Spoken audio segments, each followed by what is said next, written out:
Aside from the obvious maintenance and fueling cost advantages that electric cars have over internal combustion engine ones, not to forget things like better air quality, more consistent performance, and smoother acceleration, electric vehicles can actually improve over time thanks to software tweaks and updates that give them improved capabilities compared to those they had when they left the factory.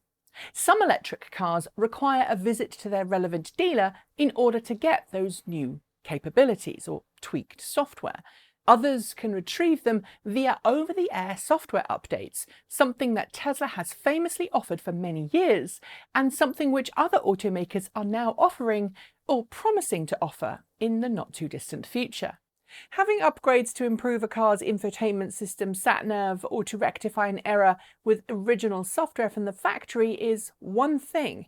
Having a software update give your car extra range, acceleration, or even change its charging capabilities is something completely different. And with Tesla pushing a new software update recently to Model Y that offers impressive range improvement, I've had some of you ask just how it's possible that Tesla and other automakers can offer an improvement to range via an over-the-air software update. After all, the car hasn't magically received upgraded components. Its battery pack, its motor or motors, and power electronics haven't changed. So how is this possible? The answer, in most situations at least, is that the extra range comes from a variety of tweaks to many different systems on the car. These can include the battery management system, the motor controller, auxiliary power systems, and yes, even the air conditioning. So let's go through them one by one and give you an idea of how your electric car can gain range without any physical changes to itself, simply through a software update. And yes, while I did do a video on this topic just under a year ago, I frankly wasn't super happy with how little information we gave. And neither were many of you. Plus, Tesla's just updated the range of some of its cars via software updates, so some of you are reaching out and asking again how this is possible. So I figured I owed you a refresh on that original video with a lot more information and granularity than we did last time. Battery management first. As the name suggests, battery management is tasked with keeping the battery pack in your electric car as healthy as possible. This usually means keeping track of the energy capacity and the voltage of each cell within the pack, or sometimes the group of cells within the pack. The battery management system is responsible for ensuring the individual cells or groups of cells have similar voltages to one another, and it ensures that batteries are not discharged too deeply or overcharged.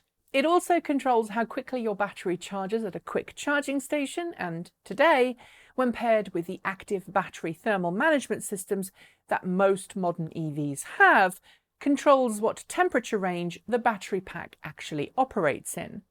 If you look up your car's specifications online, the chances are that you will see two numbers listed for the battery pack. One is how much the battery pack is theoretically physically capable of storing, and the other one is the actual usable battery capacity, which, as the name suggests, is how much energy your car's battery management system lets you pull out of the battery. It's calculated and set during pre-production testing, but when an automaker is using a new cell chemistry or is unsure of how the battery will perform over time, they will often be particularly conservative over how much energy the battery management system lets you pull out of the pack. Over time, if data suggests that those original restraints set by the BMS were too cautious and the automaker thinks that it can safely unlock extra hidden capacity within the cells without damaging the pack, a software update can unlock extra capacity in the time it takes to flash the BMS with new firmware. But BMS updates can also be used to improve efficiency without unlocking extra capacity. You see, battery cell temperatures are directly related to how easy it is to pull energy out of the battery pack and how much internal cell resistance there is within the pack. Internal cell resistance can be thought of as the electrical resistance to current flow in and out of the battery. Overcoming that resistance causes energy to be lost as heat.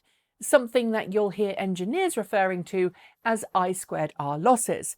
By tweaking the temperatures that the thermal management system keeps your battery pack at, you can reduce I²R losses and thus make the car more efficient. The same, by the way, is true of putting energy back into the battery pack, and it's one of the reasons why Tesla has, in the last few years, raised the temperature of its cars' battery packs prior to supercharging, as it reduces losses and improves energy transfer, which reduces charging times. Next, let's look at software changes to the motor controllers used in your EV. When we think of an electric motor controller, we sometimes use the analogy of a dimmer switch connected to our car's throttle. The further we push the throttle, the brighter the light, or rather, the more power is sent to the motor. The reality, though, is a little more complicated. That dimmer switch is actually a sophisticated piece of hardware and software that takes the position of your throttle pedal, and in most modern electric cars that use AC induction motors, converts it into three-phase alternating current waveforms that operate 120 degrees out of phase with each other. I'm not going to get into the weeds here, but it's those three waveforms, when properly fed to the motor at just the right time, control how fast your motor spins and how much power it delivers. But that's a very 50,000-foot view of the whole thing. Making a three-phase AC motor controller operate just right is extremely complicated, and there are a lot of complicated calculations to do for every single revolution of the motor. And by tweaking the software that runs on that controller, by changing the timing of each wave as well as its amplitude, you can dramatically change the motor's characteristics, including its power output and its efficiency. The kind of software tweaks to improve efficiency can include things like making the controller behave differently when the motor is starting up or accelerating versus when it's operating at a constant speed or slowing down, and allow the automaker to trade off torque versus speed and power, all of which can make the car operate much more efficiently. Before we leave the motor controller completely, let's talk about throttle remapping and regenerative braking. Throttle mapping, essentially how responsive the car is for any given pedal position, can help you influence how you drive your car and how the car responds to a simple acceleration command. By tweaking when the power is delivered and how intensely it's delivered, it's possible to eke out a few extra miles here and there. And the same is true for lift-off regenerative braking. Make it too harsh, and the car might unnecessarily suffer extra losses, converting kinetic energy of movement into electrical energy to store in the battery pack. If you make it not strong enough, the car might need friction brakes to stop, which of course wastes energy.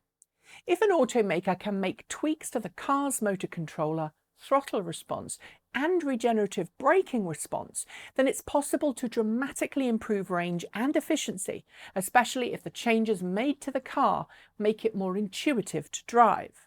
And look, I'm not talking about reducing power, just how the power is applied in response to where the throttle is positioned. Next, let's talk about auxiliary systems.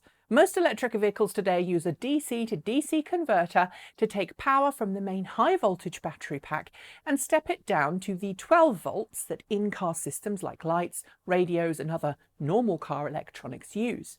While some of these systems are pretty dumb in their operation, most are running software too. Software to make sure that the 12-volt starter battery is charged, software to ensure that there's enough power to load, and software to ensure that the 12-volt system doesn't fail. These too, like motor controllers, can be tweaked in terms of their power response, how much power they send to the auxiliary system, and when that power is sent. And while it's not exactly related to DC systems, I should throw a nod in here to the fact that some 12-volt systems, like telematics and diagnostic systems, can also be a significant source of power drain. Simply ensuring that those systems go to sleep properly when the car is off can dramatically reduce the energy lost to so-called phantom power drain, which means more power for the main battery to use in order to drive the car down the road. And then we've got air conditioning. Again, tweaks to how air conditioning systems work, when they come on, and just which parts of the car are heated and cooled or not, can make a significant difference to the overall energy efficiency of any electric car. While air conditioning may use around about 2 or 3% of the total energy drain from a full battery to an empty one in ideal conditions, that can creep up in extremes of heat or cold. Designing more efficient software for existing HVAC systems within the car can dramatically reduce the energy used to keep the cabin comfortable and, again, provide more energy for actual driving. And of course, we can use heated seats and wheels as well. Finally, and I know this wasn't on my preview at the start of this, we've got things that affect the aerodynamics of the car. Things like active shutters on the grille or active spoilers and air suspension systems. By changing when those shutters or spoilers change position and where they move to, you can dramatically raise or lower a car's drag, which directly affects how much energy it needs to use to move along the road. And by dropping the car closer to the road, you can of course also change its aerodynamic qualities, decreasing drag and improving efficiency.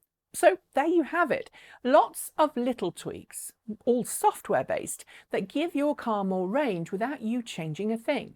And that's how Tesla, and a few others, are able to give their cars improved range without swapping out a single component, often without you going anywhere near a service centre.